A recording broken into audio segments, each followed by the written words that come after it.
Good morning, everybody. My name is Ugo TRAMBALLI, Senior Advisor and Head of India Program with ISPI. And together with Claire Casey from the Economist Intelligence Unit from London, we will have the honor to have a dialogue with the Indian Minister of Foreign Affairs, Subrahmanyam Jaishankar. And I would like to welcome the Minister because it's the first time that I've met, we are at the fifth edition, the first time that I've met an Indian Minister, his guest, and we hope will be just the first of many other time. Sure. And as usual, I would like to start with you. Minister Jaishankar, it's an honor to be with you here this morning. I wanted to start with taking a broader view. Mm-hmm. We've seen a much more active Indian foreign policy since Prime Minister Modi's first election in 2014. I'm hoping you can lay out for all of us here today how we should see India's growing role in global affairs and in an increasingly multipolar world, and also how that specifically is shaping your engagement with the broader Mediterranean region. Okay. Well, thank you. First of all, let me say it's very good to be here, and I definitely hope to come back if you treat me well today. We'll see. Yes. Look, I think there are two parts to that issue. One are the changes that are taking place in India. And the changes that are taking place with India, you can quantify them, you can describe them, but the short point is probably in about a decade, give or take, India would be the third largest economy in the world. In about 5 years, India would be the most populous country in the world. India definitely is externalizing at a faster rate. What is happening in India is having an impact in the rest of the world. I mean, even if you look at the Mediterranean itself, we have with Mediterranean countries today about $55 billion of trade. We have 530,000 Indians who live around the Mediterranean, about half of them in Italy. We have about 450 Indian companies operating in the Mediterranean zone. I say that to underline that in terms of India's capabilities, in terms of India's engagement with the world, that's growing. And that's a trend which will keep going. The second is what's happening in the world. And what's happening in the world is that the world is, you use the word multipolar. It's not only moving towards more multipolarity, it's also moving towards less multilateralism. So you have more players and weaker rules. You are entering a period where the 1945 order is no longer going to work the way it used to. What will replace it is very unclear at this point of time. But what it does when you have more capability and, in a sense, more confusion or opportunity, whatever you call it, you will obviously try and be more active. You would try to influence world affairs. You would like to shape outcomes. And to a large extent, you see that happening. So you see that happening in terms of India, taking on more responsibilities in its own region. So if you see today disaster relief operations, humanitarian assistance, the earthquake in Nepal, the civil war in Yemen, the cyclone in Mozambique, you see India out there as a first responder. But you also see, for example, the Paris COP, where on climate change, India played a very critical role in bridging the trust deficit between the developed countries and the developing countries. You see it in the G20, where you have issues like today counterterrorism, anti-corruption, the digital rules. When we in the past thought of a fair world, we think of fairness in terms of wealth and the material flows. But today, digital fairness, like climate justice, Digital fairness is also today a very big objective. And you see a country like India weighing in on that. So absolutely, I mean, we've been more active in the last 5 years, and trust me, we'll be more active in the next 5. And specific to the Mediterranean region, do you think it's shaping India's engagement? Well, you know, I mean, it's interesting today if you look how much we have, I mean, I would say almost unconsciously spread out. You know, at the UN General Assembly this year, we did two meetings with groups of countries, which was a departure from the norm, which was we did a meeting with the Pacific Island states. Now, we have done that in the Pacific Islands, we've done that in India, but we've now sort of regularized that. We did it with the Caribbean states. So actually today there is a Indian presence and Indian interest. Now, a lot of that was always there. I mean, if you were to look at the diaspora, for example, I mean, there are roughly today, I mean, depending on how you count, something like between 32 to 34 million Indians, people of Indian origin living abroad. But they were there, but they have now become more relevant. There's a greater awareness. They have greater awareness of India as well. So some of it is diaspora politics, some of it is international trade, investment. A lot of it is, you know, our development assistance programs, for example, are much, much bigger. I mean, the Mediterranean includes North Africa. We have today one of the larger we have a $10 billion development assistance program to Africa. And we have, out of 54 countries, projects in 41.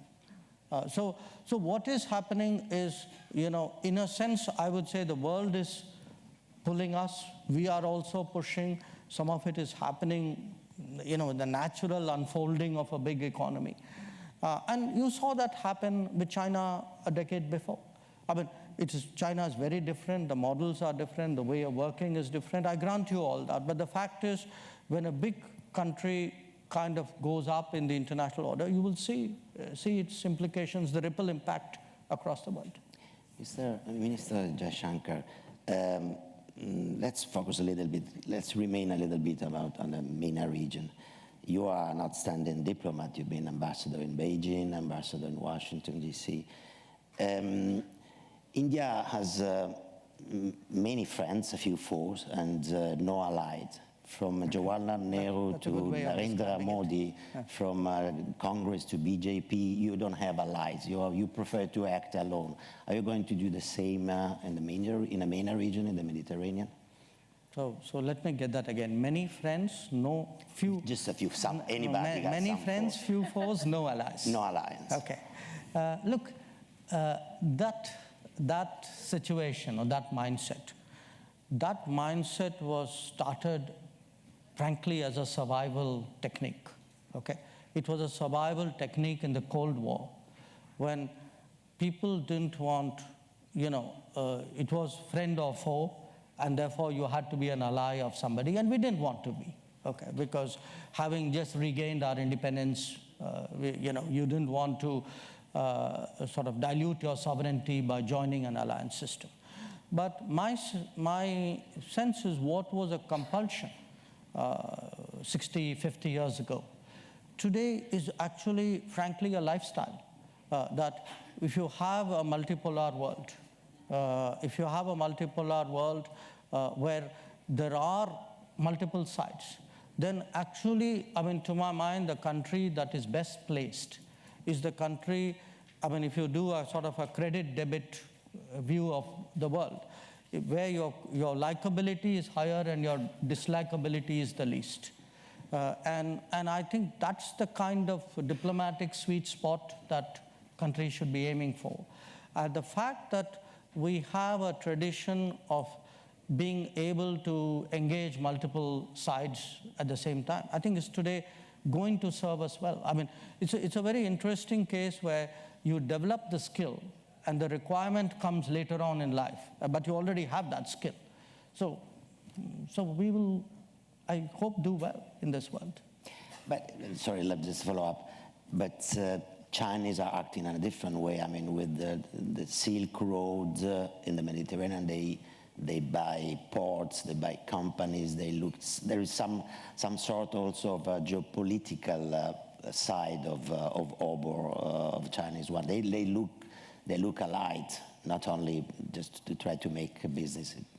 Are you going to act on a different way than the Chinese with the large network of Silk Road? Well, look, let's look at what is common between India and China and what is not, what differentiates India and China. I mean, it's common that you have two large Asian civilizational states who 200 years ago were very important in the global economy, who had a very difficult 150 years, who now, once again, taking a more important place in the global order. And who have their own history and tradition and, culture and so on.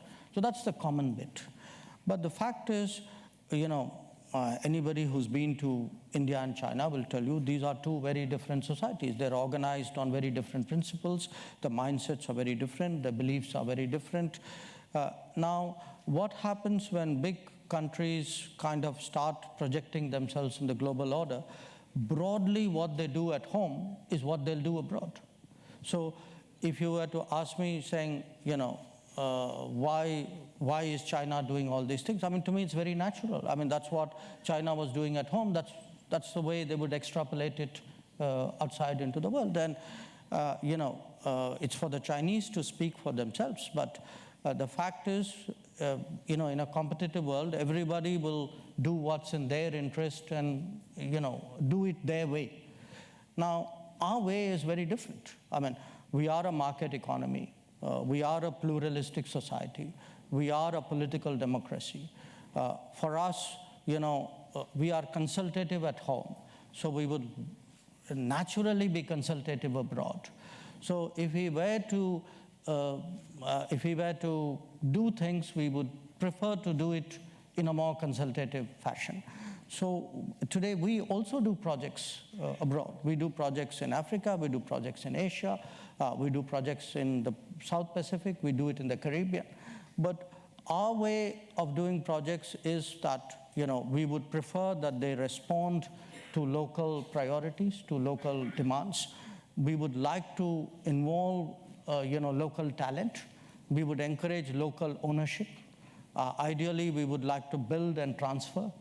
And the idea, is, and frankly, in a way, I would describe India as a southern power, that for us, the South matters. It's for us, in a way, our political constituency.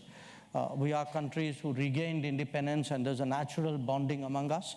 We feel we have a moral obligation to many of these countries, and they have a lot of trust in us. And as I said, in places like Paris, you could see that, which was, if India said this was a good option, a lot of countries said, okay, I mean, we will go with India's judgment on that issue.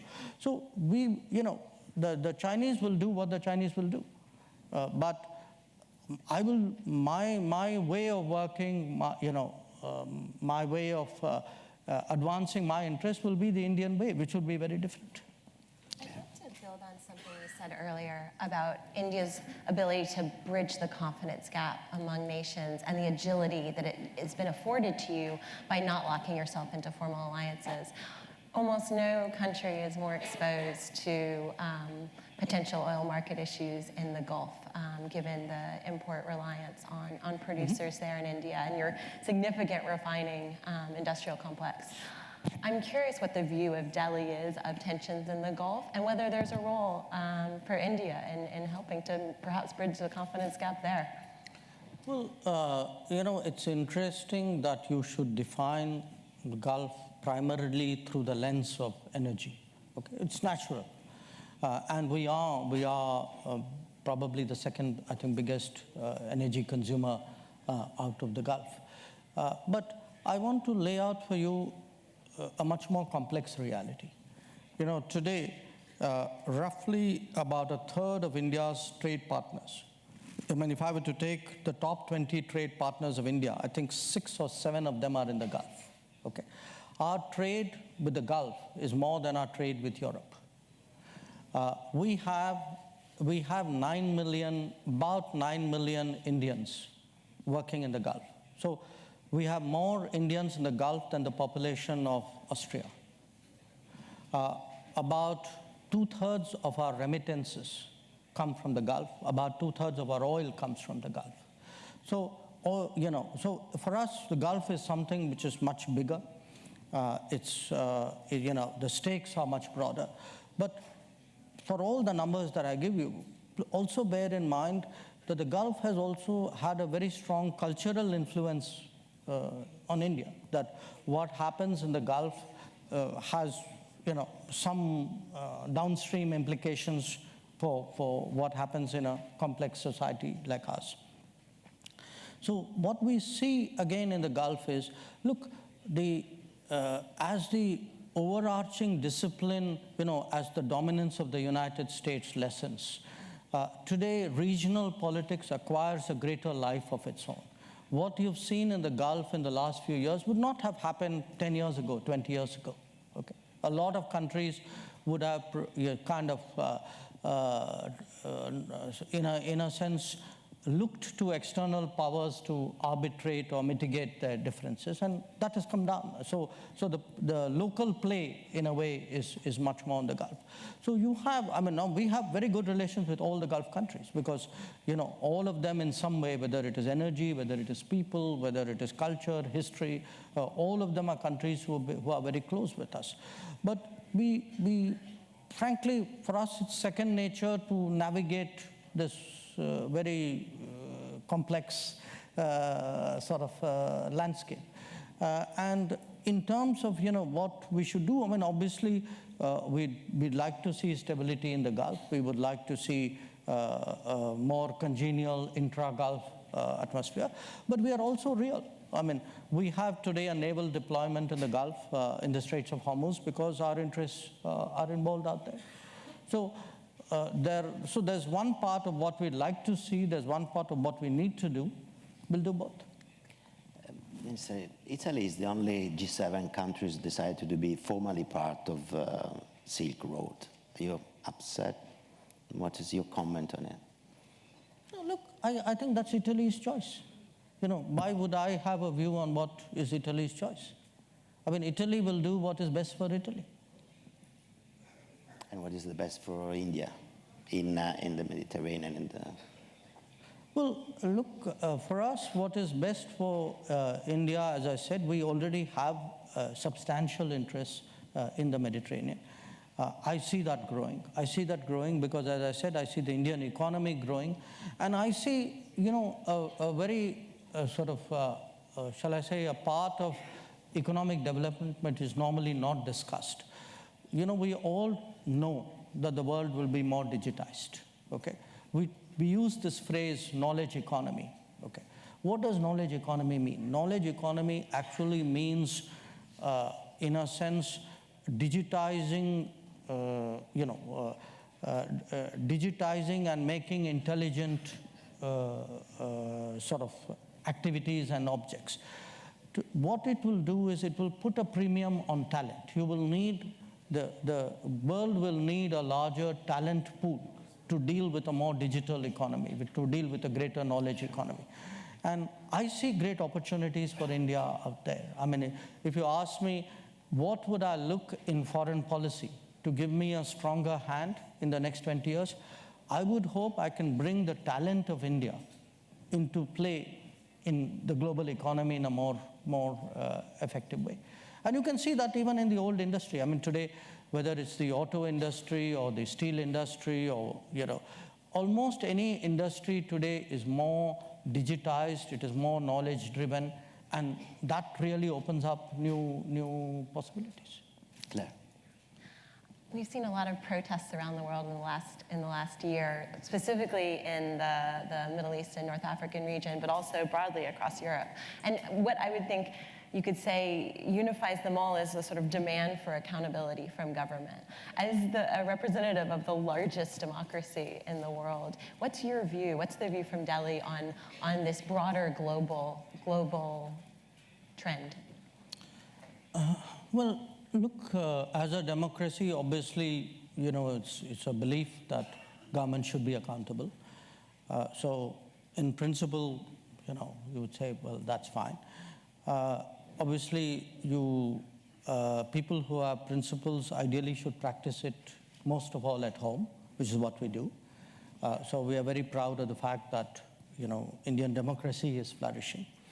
In terms of what happens abroad, there is I would say, Indian or a Asian or a post-colonial view of how international relations should be conducted, which by and large puts, you conduct interstate relations.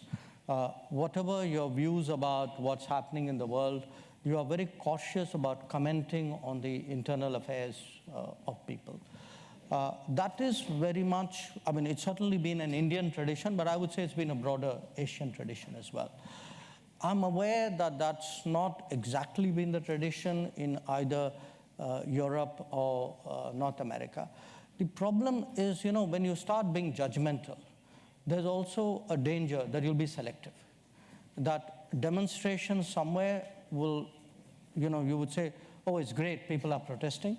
But if they protest somewhere where you have stakes, then maybe you don't like that protest so much. So you will start to develop multiple standards for what's happening in the world. So the problem of applying judgments to a very complex global landscape is you'll end up looking like you have double standards. And I'll give you an example. About 15 years ago, around the time of 9/11, we had a dictatorship to the east of India, and we had a dictatorship to the west of India. The dictatorship to the east of India was in Myanmar, which was under sanctions from Europe and America. The dictatorship to the west of India was Pakistan under General Musharraf, which was hailed as an ally of the West. So that's what happens when you start taking positions. Yes, thank you very much. We would like to have more time to more questions, but the time is over, because the format of MED, despite the positive agenda, is like an artificial intelligence. It's efficient, but doesn't have a soul and a brain. So thank you very much, Minister, and we hope to see you next year. Thank you. Pleasure. Thank you.